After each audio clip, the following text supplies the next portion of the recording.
So what is heat treatment? The first. So heat treatment. The name itself is saying, heat treatment. That means we will do heating of the sample we have. Suppose I am talking about heat treatment of steel. That means I have to heat the steel to a high temperature. Fine. That is the first thing you have to do. We have to do what? We have to do holding. Holding means we have to keep that steel at that particular temperature for a particular duration of time. And finally what we do? We do cooling of that particular steel. So I mean to say is, heat treatment is a technique, you can say. It is a technique which can be used to improve the mechanical properties of the steel or mechanical properties of any metals, basically steels. Fine. So in this heat treatment we have 3 different cycles. The first cycle is called heating cycle, as I told. Second cycle is holding. Holding cycle means we are holding the steel at that particular temperature, right? And finally it is called cooling cycle, right? I can draw a plot. It is a very simple plot by which you can show heat treatment. That is called heat treatment cycle also. Right? So to do that I have 2 axes. This will be time and this will be temperature.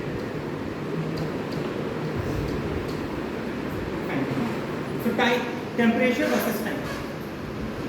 Anybody remember temperature versus time is also called cooling curve. Okay. So this is, since we are doing cooling and heating, so we are taking temperature and time also. Very good. See. So first you have to remember this is the room temperature. Right? This temperature is room temperature and time interval is 0. Now your steel is at room temperature and 0 time, and I want to give some heat treatment on it. So what I need to do, I first do heating, but you have to remember you cannot heat the sample to a random temperature. It should be already decided. It should be kept in your mind to what temperature I should heat. It depends upon what kind of property you need actually. I will discuss that soon. So I will heat. So this is the heating cycle. Done. Suppose up to this temperature I will heat. This is called predetermined temperature. Because already you have known that I have to heat to this temperature. That is called predetermined temperature. Fine. So this temperature is called predetermined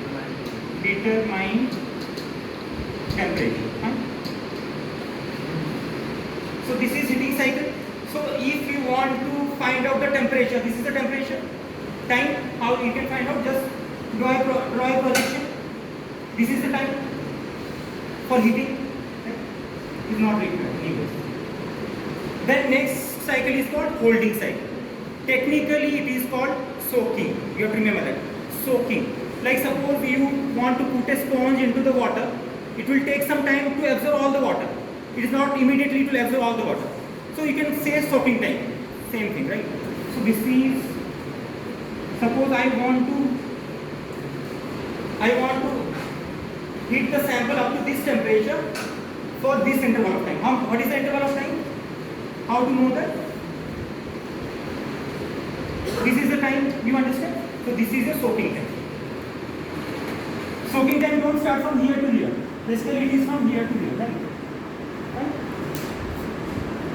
This is called soaking time or period, or you can write holding time. In simple way you can say holding, no problem. Because we are holding the steel at that temperature for that duration of time. Right? Finally, what is that? Cooling cycle. We have to cool the steel finally. I am cooling, suppose like this. Again to what? Room temperature. Finally done. Your heat treatment is done. So heat treatment involves heating cycle, holding cycle and cooling cycle. Right? So this is called heat treatment cycle. Fine. So if you want to find out the cooling cycle time, so how much time? From here to this much. This is the cooling time. Right? You can have a lot of cooling time. Suppose I want to cool the sample at a very slow rate, for example. The graph will be how? The graph will be like this. Obviously, why? Because cooling time start from here and it will end over here. This is a very slow cooling. Suppose I want to cool it very fast, then cycle will be how? It will be completely this one. I am not giving any time. You understand? There is no time. So, interesting point about this is by changing different cooling rate, we will get different properties. That is very interesting. Even if you are considering a particular temperature of heating, if you change the cooling rate, you will get different properties. You have same steel, but the property will be different. Very interesting. That is why we are doing heat treatment. We can modify the properties of the steel by doing this kind of thing: heating, holding, and cooling. Can anybody tell me why this predetermined temperature is important? Suppose I want to heat the sample up to this much. This is the heating predetermined temperature. So can anybody tell me what is exactly predetermined temperature for a steel?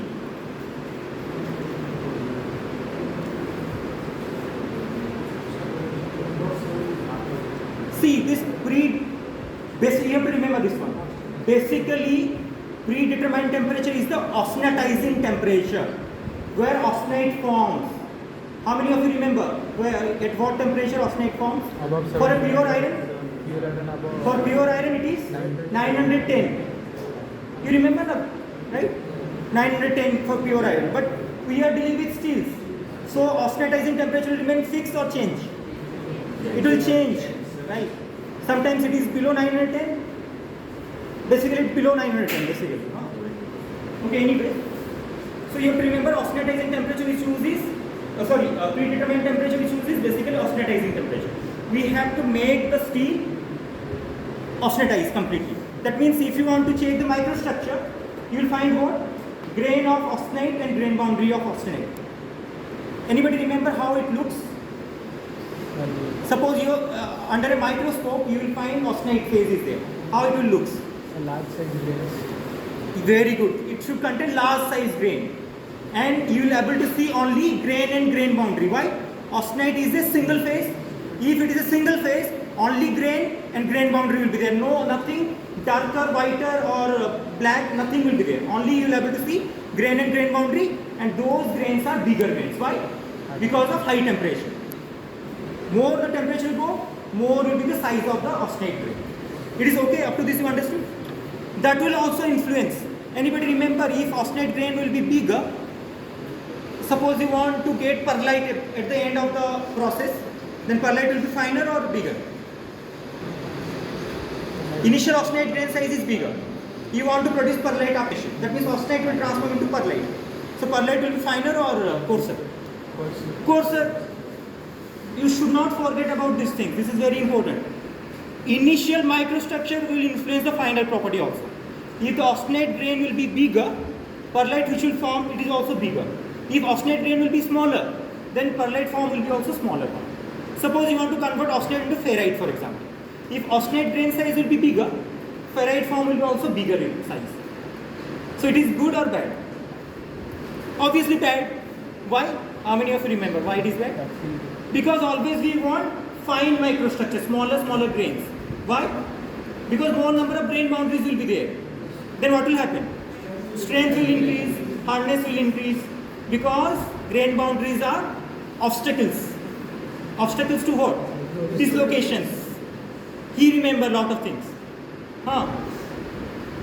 If more number of grains will be, you have to remember, if more number of grains will be there, more number of grain boundaries will be there. And each grain boundary acts as an obstacle. Dislocation want to move freely, but obstacles are there. It cannot move. So if it cannot move, the hardness will be more, the strength will be more. Strength means yield strength or tensile strength. Hardness means normal hardness. But what about ductility? Just opposite. Your ductility will be decreasing, right? So heat treatment is so interesting that if you want your steel to be ductile, you can produce a ductile steel, right? Suppose you want to increase the strength, you can do that also. So heat treatment is very interesting. a lot of property can be changed by doing heat treatment only. You need only what? Only a furnace. You have seen the furnace in our lab, right? You need a high temperature furnace only. Just by using a furnace, you are changing the property. इससे अच्छा और क्या हो सकता है, right? Obviously, right? By using a furnace, you can change the properties. Okay, fine. Up to this, it is clear, I think. Right? Okay, let me write better. Okay, fine. What are the different variables now? What are the different variables? Heating rate is one variable. Cooling rate is also one variable. Predetermined temperature is also one variable. You can choose different predetermined temperature, right? Heating time, cooling time, predetermined temperature. Anything else? Holding time, very good. Holding time is important. Okay, suppose you have two steel. In one steel is somewhat thicker and another steel is somewhat thinner. So holding time will be requiring same, or it will require in a different way. Different, very good. You should remember. If your sample thickness is more, you have to keep it for more interval of time at predetermined temperature.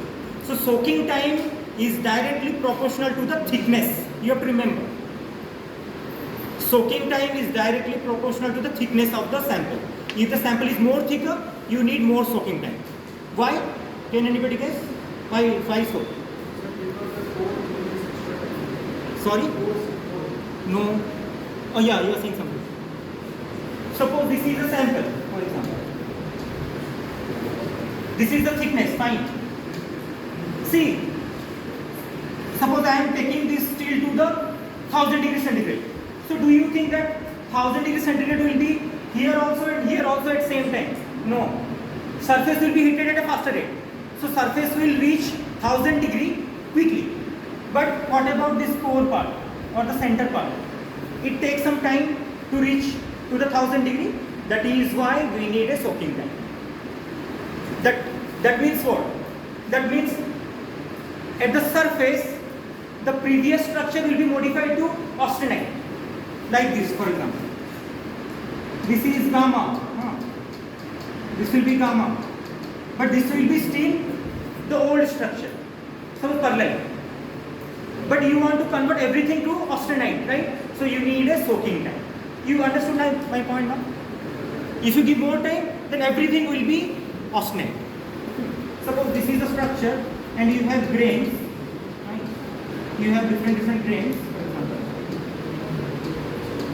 So this will be gamma, this will be gamma, this will be gamma, this will be gamma. But this part will not become gamma unless until you give a soaking time. Right? So first of all, you have to keep it for a long interval of time so that everywhere gamma should form. Then only you can cool it so that the gamma will transform to some other products. Maybe pearlite, maybe ferrite. It depends upon your requirement, what you want exactly. Which kind of microstructure you want. Right? Suppose my question now. Suppose this is the condition. This is suppose pearlite. So center part is pearlite and surface part is gamma, austenite. Now I will cool it. What will happen to the end product in the steam? Now you just think of it. This is the predetermined temperature and time now, and I am cooling it from this condition. What will happen to the steam? Austenite is a parent phase, you have to remember that. Austenite is a parent phase. So, there will be no transformation happens to pearlite. Pearlite is there. So if you cool it, pearlite will remain as such. But what happened to the gamma? Gamma will transform to pearlite. You understood my point now? So what will happen? Only this gamma will transform to pearlite, but this pearlite will remain as pearlite because this is the product phase. Gamma is the parent phase. Transformation always starts from austenite to different products. Okay. Or suppose you are heating the sample. Initial structure is pearlite one, complete pearlite.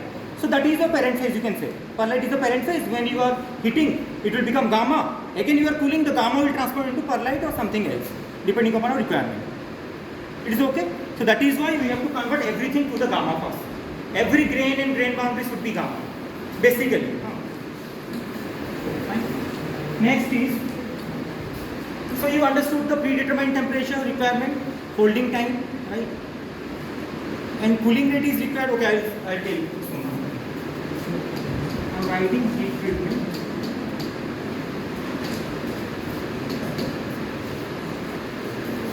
Now I want to show you the different objectives. Why actually we do heat treatment. This is very interesting. Listen carefully.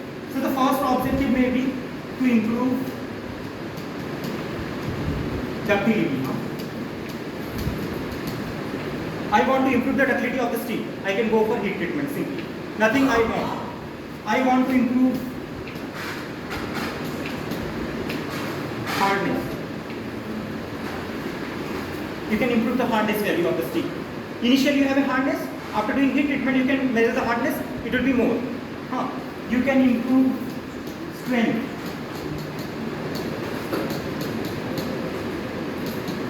Strength means which kind of strength? Yield and tensile. Two kind of strengths are there, yield and tensile. Any other strength we have? Fracture strength also. Do you remember the stress strain curve? Where fractures start occurring, that is called fracture strain. Okay, anyway, you can also do, this is most important.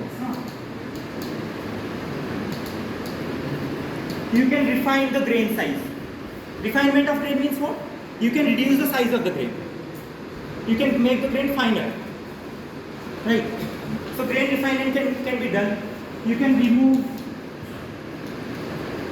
dissolved gases also sometimes. You can remove any dissolved gases like nitrogen or any other gases if it is present in the solid steel. It can be removed. The magnetic and electrical property.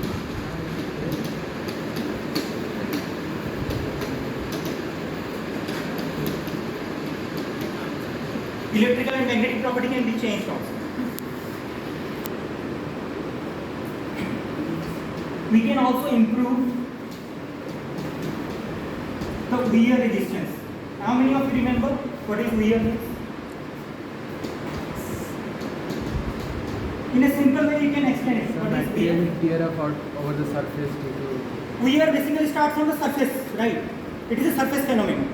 Wear means when two bodies are in relative motion, suppose this is fixed and this is moving. So maybe material will remove from the surface slowly. The thickness of the material will reduce with time. That is called wear. Suppose these two are moving. So there is a friction between the two bodies. Material will remove from the surface slowly. Like in case of railway tracks, every time the rail is passing through the tracks, right? Some wear will occur on the railway tracks slowly with time. The dimension of the track will reduce after some years, right? You understood that we can improve the wear resistance also.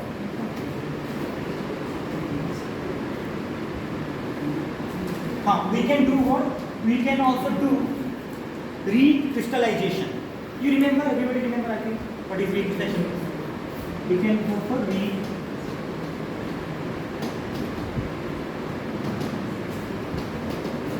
How many of you remember what is You don't answer. You don't answer. Yeah.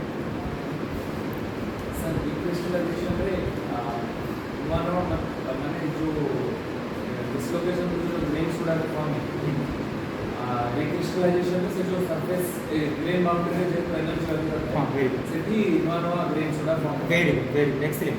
Re means again crystallization is formation of crystals. Crystals and grains are same basically.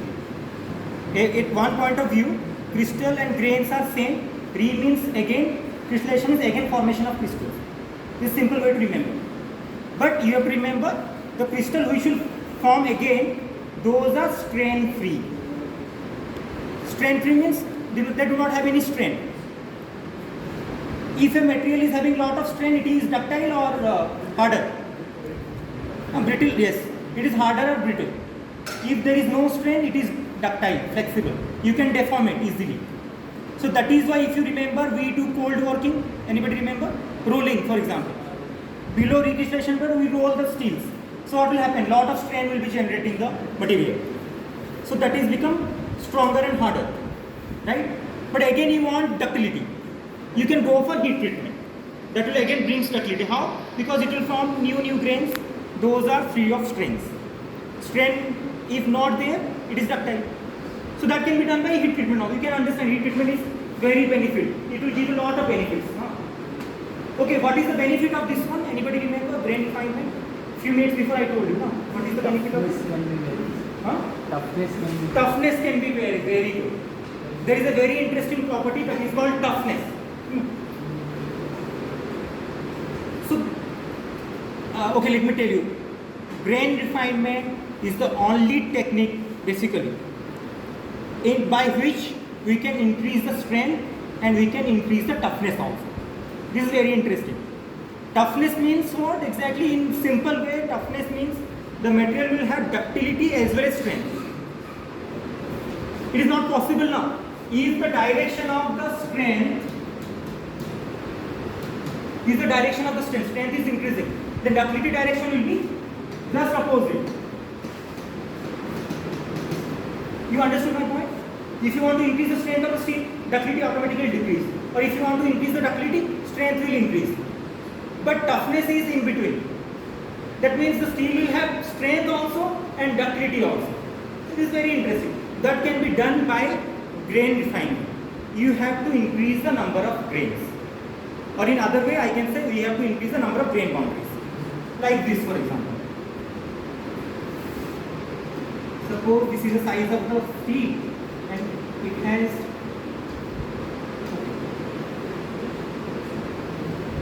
so what is this? These are grain boundaries, right? These are nothing but the grain boundaries. So we have 1, 2, 3, 4, 5, 6, 7. Now I have 8 number of grains. Now suppose same size steel.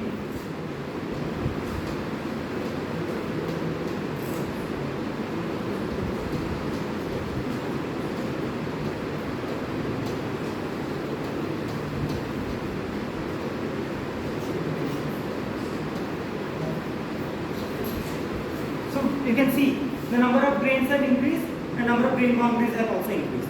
And if you measure the size, this is big, you can see these are very small boundaries. So this is called grain refinement actually.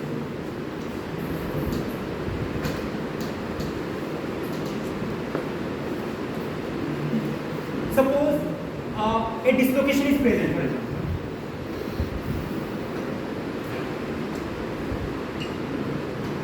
Okay. Suppose a dislocation is moving here, for example. Right? It can easily move, it will go to this one, fine. But here it will get stopped. If you remember, dislocation basically do not jump into the another grains. Why?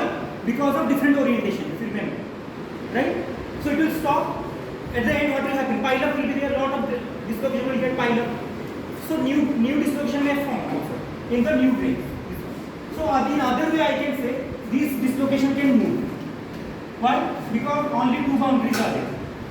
Now suppose dislocation is present over here. What will happen now? It has to cross 1, 2, 3, 4, 5, 6, 7. 7 number of boundaries that it has to cross. But here it has to cross only 2 boundaries. Here more obstacles to dislocation. Here less obstacles. So in material is same. But you will get high strength here and high toughness also. High strength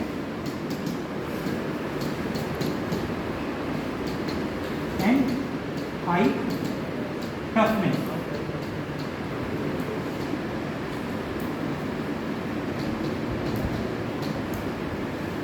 And here you will get high ductility.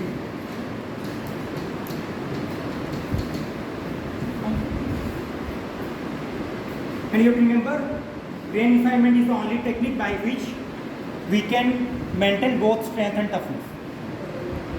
Fine? This is done.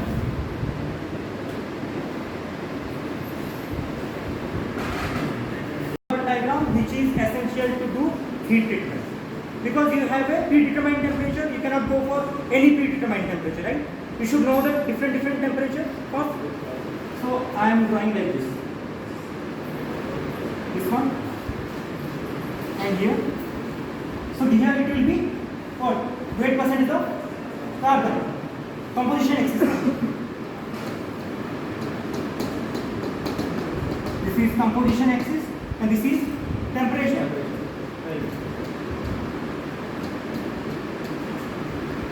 Composition is weight percentage of carbon.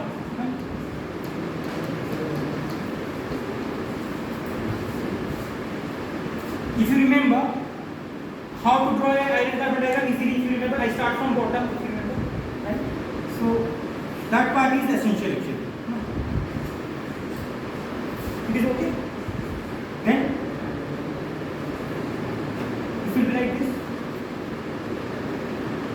So this much of diagram is enough to do heat treatment. You don't have to draw the whole diagram. Right? So if you remember, what are the different phases? Can you tell me quickly? This is alpha, very good, ferrite. And this one is this one. gamma, Very good. And this one? alpha plus gamma, Plus gamma. And this one? This one? alpha plus Fe3C, This one is? Huh? Okay, because this side is? And what is this? So this part is only important to do heat treatment. Enough. It is okay? How it will, I will discuss that soon.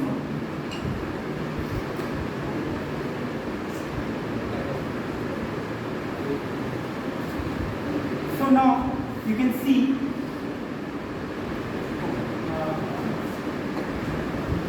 let me write it down. Anybody remember what is this composition? Eutectoid composition. Very good. What is the carbon weight percentage? 0.8 or 0.77 or 0.8.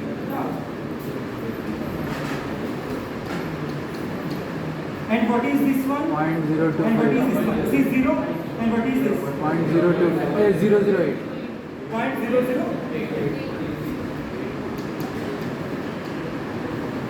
And what is this temperature? 910. Very good. 910 degrees centigrade. And what about this one? 723 or 727. 723 or 727? Huh?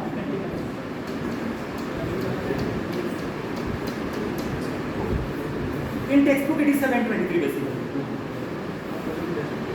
Anything else is there? 0.025.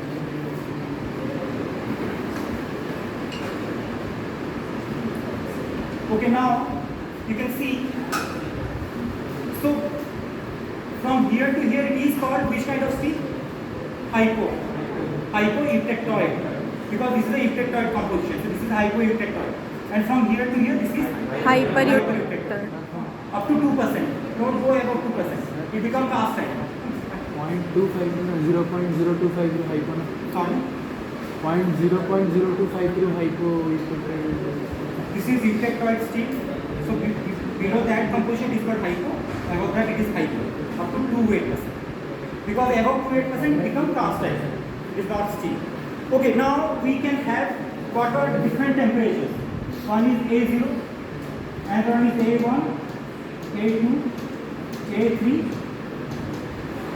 AC.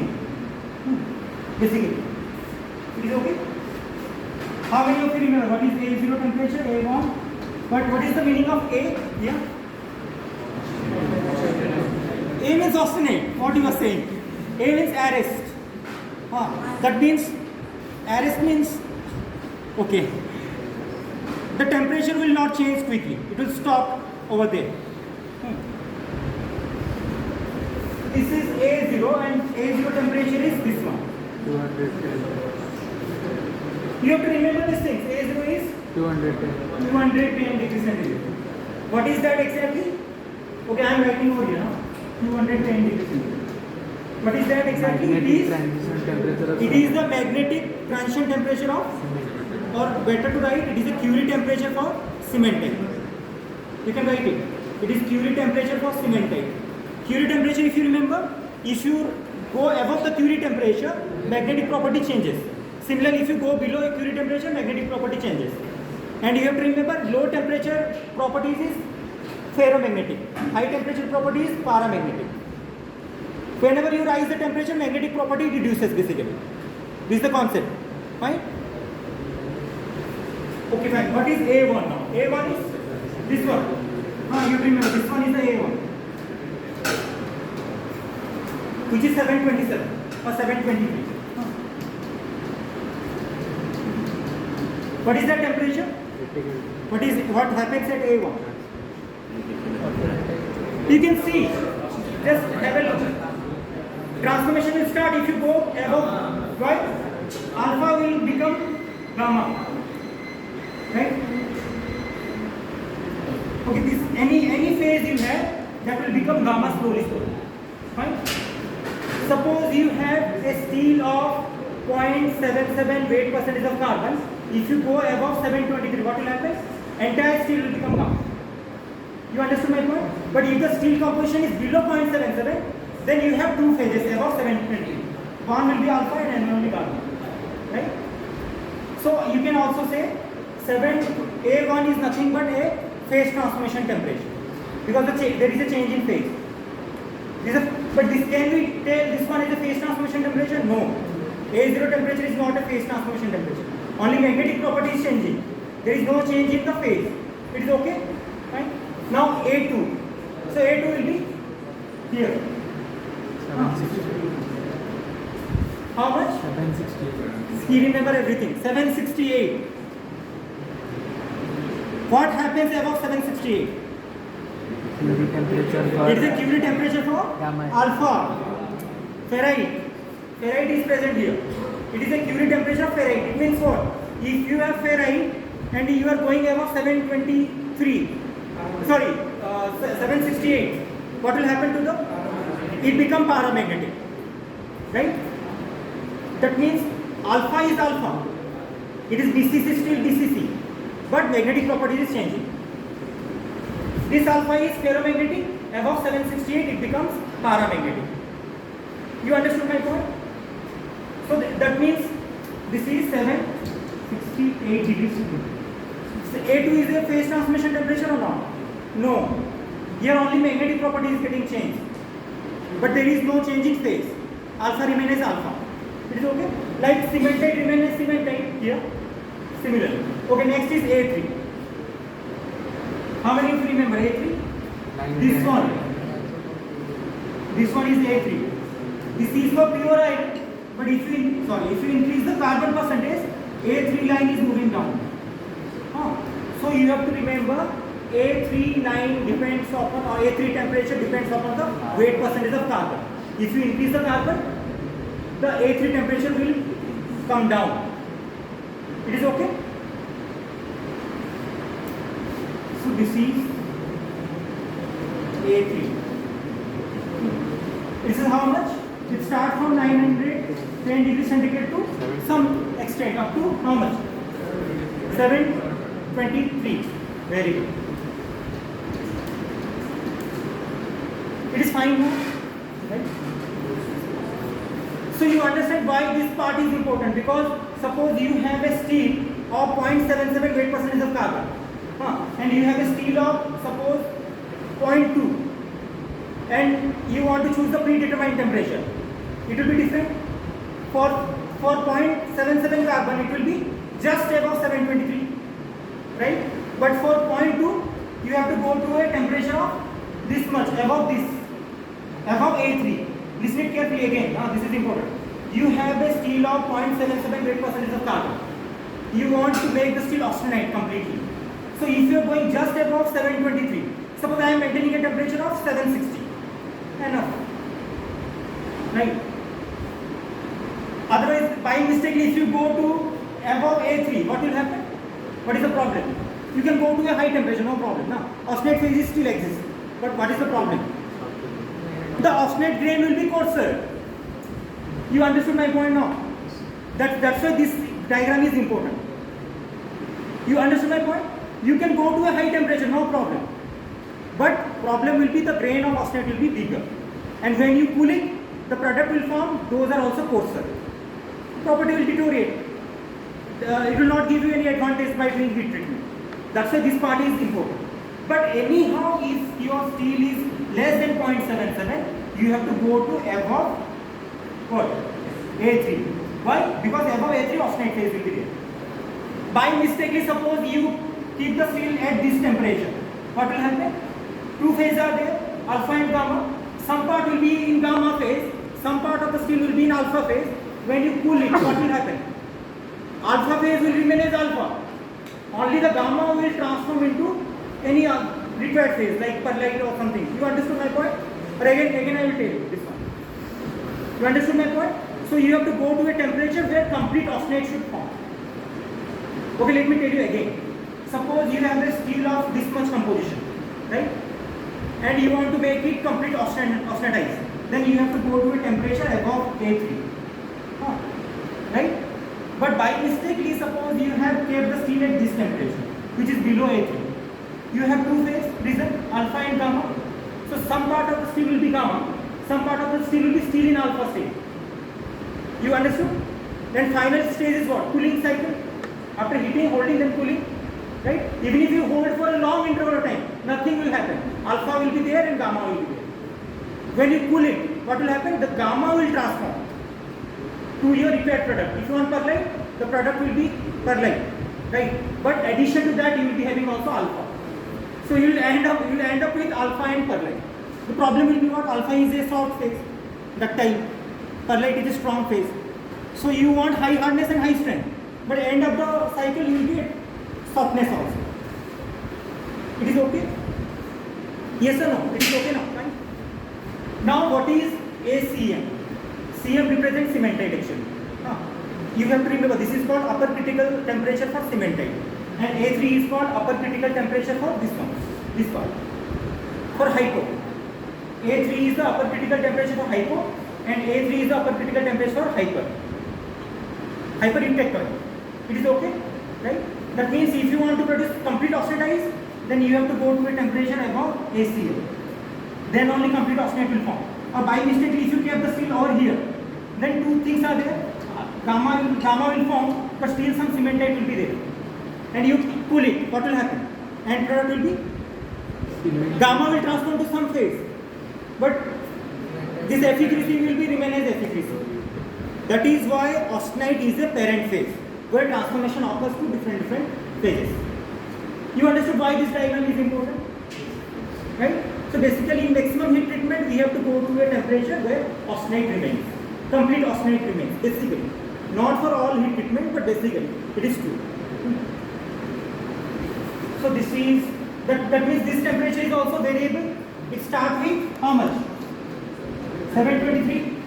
This is 723 now. It starts with 723, but it increases. A3 temperature decreases, but ACM temperature increases. It is okay? It will go to certain temperature. You have to check it, how much temperature it is going. It is okay? So there is a very interesting thing I want to mention here.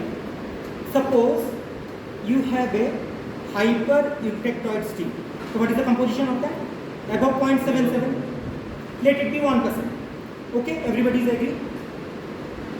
Now, the problem, suppose 1% steel is there, 1% carbon steel is there. You want to complete austenitize it. Then you have to go to a temperature above ACM.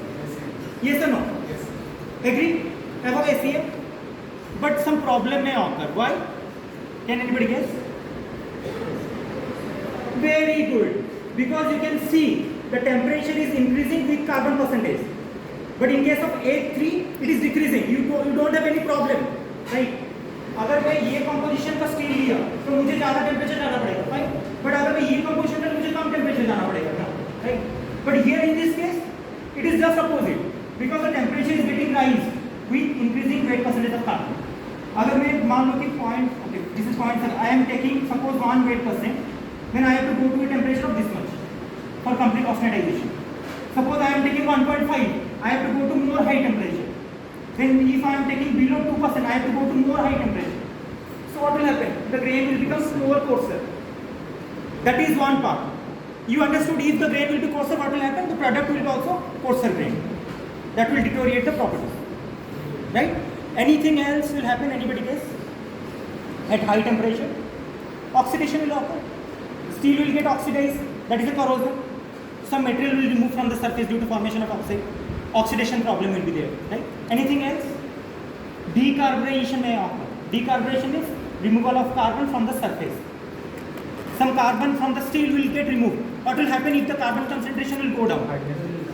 Hardness will decrease. Hardness of the steel depends upon carbon weight percentage. More is the carbon, more is the hardness.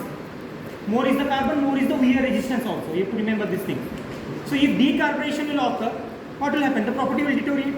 The surface property will deteriorate. The wear resistance will decrease. The hardness will also decrease. And strength also depends upon carbon. You forget everything. Carbon goes to which side? Interstitial side. Which interstitial sides basically? Octahedral void. You remember now? And when size of the octahedral void is bigger or size of the carbon atom is bigger? Carbon atom is bigger. You forget everything. The size of carbon atom is bigger. Octahedral side is smaller. So it is intentionally going into the void. What will happen? There will be a strain. There will be a strain. Jabardasti ja raha hai na, there will be a strain. If there will be a strain, what will happen? Strength will increase. I told you now.